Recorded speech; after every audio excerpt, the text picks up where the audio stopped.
আসসালামু আলাইকুম দর্শক। পাহাড়ি ঝর্ণা অনেকে নাম শুনেছেন, আবার অনেকে দেখেছেন।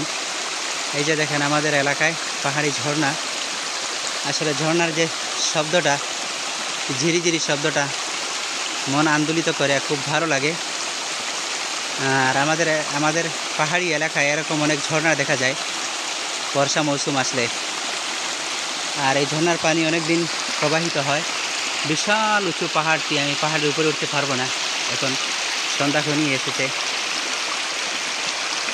এই যে দেখেন পাহাড়ের বুক ঘেঁষে গেছে এই ঝর্ণাগুলো আসে। আমি একটু উপরে উঠি।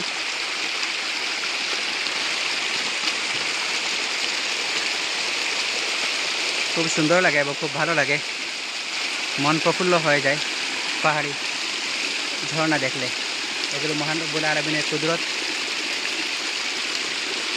মানুষ চাইলেও এগুলো তৈরি করতে পারবে না। দেখেন অনেক উঁচু পাহাড়, পাহাড়টি অনেক উঁচু পাহাড়।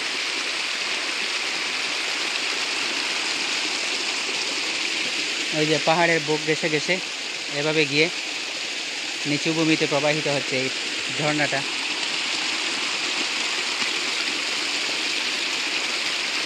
এই ঝর্ণাটি আমাদের দনা খাদিমপাড়া গ্রামে অবস্থিত।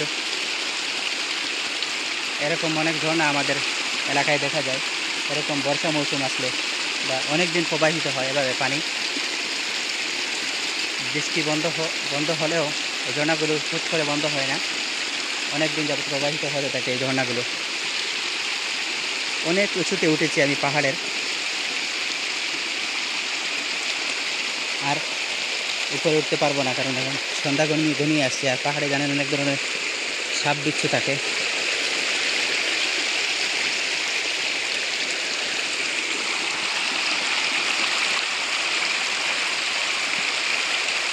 যে পাহাড়ি ঝর্ণা খুব সুন্দর, খুবই স্বচ্ছ পানি।